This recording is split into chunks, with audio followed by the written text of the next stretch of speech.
Are more clients' higher selves taking them to their current childhood in lieu of past lives? Question mark. I've heard that karma is less of a concern now. Yeah. Yeah, I'm gonna say that's probably a you question because you're on the ground looking, but I know what I'm seeing. Yes, the answer is yes. We're Yeah. seeing more of that, but yeah. What are you seeing, They Tracy? are.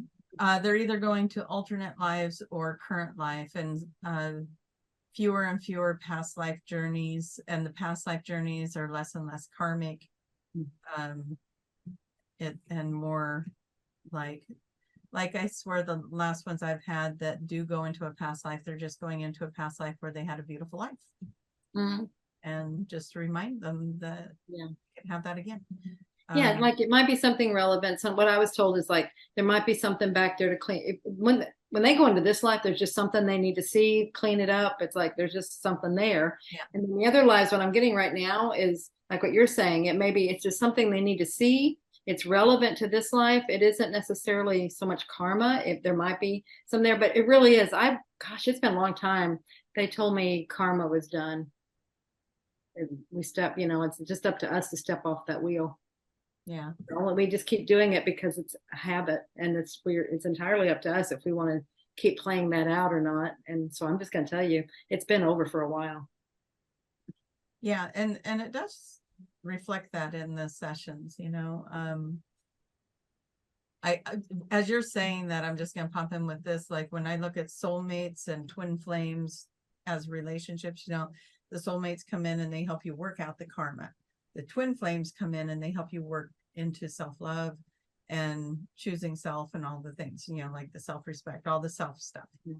So they're triggering you and all of the self things. That's kind of the way the sessions go now. It's like the karmic, the soulmate versions of the sessions are done. The karmic versions seem to be really, they're coming into this life and they're reviewing, or they go into alternate realities and different lives off planet. But the ones that are coming into, like I was saying, you can have it good again. That's about self. That the stuff they're seeing is about self, not about something they need to work out with a parent or a sibling or a friend or anything karmic. It's about them working with self-love and treating themselves well, that kind of stuff. Yeah. Taking care of themselves. Yeah, wonderful reminders to do that. Yeah, because that's kind of where we're at. We're at that place before, but as we're talking about this, I'm like, oh, this is kind of the same pattern as people going from the soulmate to the twin flame energies. So well, and isn't that like one of them? I'm remembering something that someone told me a long time ago, and they're like, okay, you've worked through all these other things in your other lives. It was probably a reading of some kind, and they're like, this life you're working on self-love. And then when you're saying that, it's like, I wonder if that's where the majority of us are. We've gotten all this stuff, we worked it all out. Now we're here to love ourselves.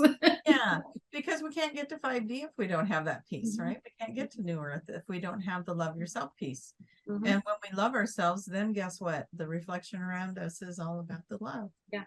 We are the creators, guys. Yeah. Yeah. We're the creators by reflection. Oh, so I can't blame karma for everything anymore? No. Well, who's Karma? No. I actually had a neighbor named Karma, so I'd blame her for everything. It's like, are you serious? Karma? Yeah, her name was Karma. And I was like, that's an interesting thing to name your child. But anyways, yeah, no more blaming karma. No, and that's what this time. I mean, all this has been happening during our lifetime. It wasn't like we came in and this has been a constantly shifting thing. But this time now, it's like huge self-love, but it's responsibility, taking responsibility for our own being. We are sovereign beings and we're the ones that are creating it all. That's where we're at now. So it's get used to that. You're going to hear it a lot from us. Yeah. Can be fun. We're moving into such cool times. Yeah.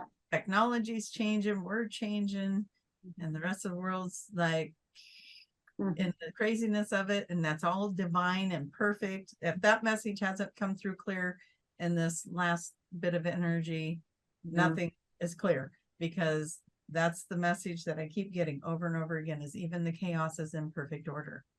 Trust it.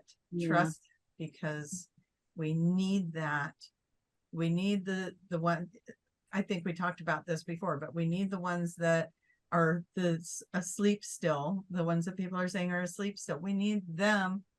It was in a different kind of, it was in the Ascension session that I got the information that those guys are actually light workers that are volunteering to be in the sleep state. I was going to say, what I'm hearing is they appear to be asleep. Yeah, they are appearing to be asleep, but they're actually the light workers that agreed to be in the sleep state to move the rest of us into what we needed to do for the ascension and for the evolution.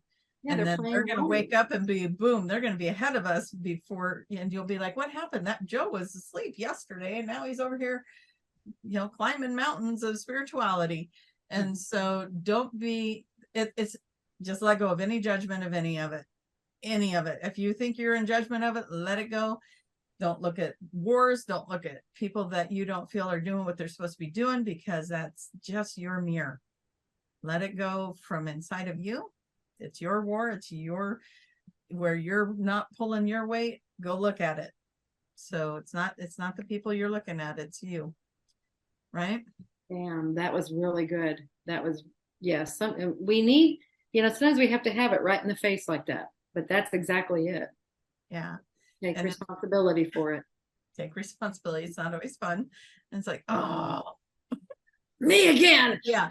If you're complaining about something, you need to go sit back and figure out what it is, because it's about you. It's not about anybody else around you. It's not about the person you think is doing something to upset you or do you wrong. You got to go figure that out. And I wouldn't be saying it if I hadn't been there myself doing it. And I think, Julia, you do the same thing. Like we're phone buddies. This is happening and I know it's about me. It's not about the other person. I don't have to lose friends anymore though, so that's nice. Yay. That person's just a jerk. And then now it's like, oh, they're showing me something. I need to look at that. I'm the jerk. I'm the jerk. Oh. There's a jerk part of me. Ah. I don't identify. No.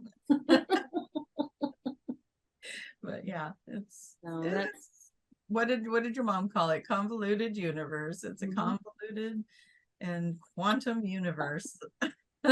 So here we are. What a cool way to learn though, isn't it? Once you figure out that's what's happening. So we're gonna say it gets our attention, and that's the big, on the other side, we're doing this in book learning. We'll call it book learning, but in theory, we're understanding, we're studying, we're doing all this. We come here so we can act it out and get it in practicality, and that's where we stumble and we hit a lot of walls and we do things because it's like, oh my gosh, it was much easier in the book. So much easier. We get here, oh my goodness, it all changes. But we learn so much more and so much faster.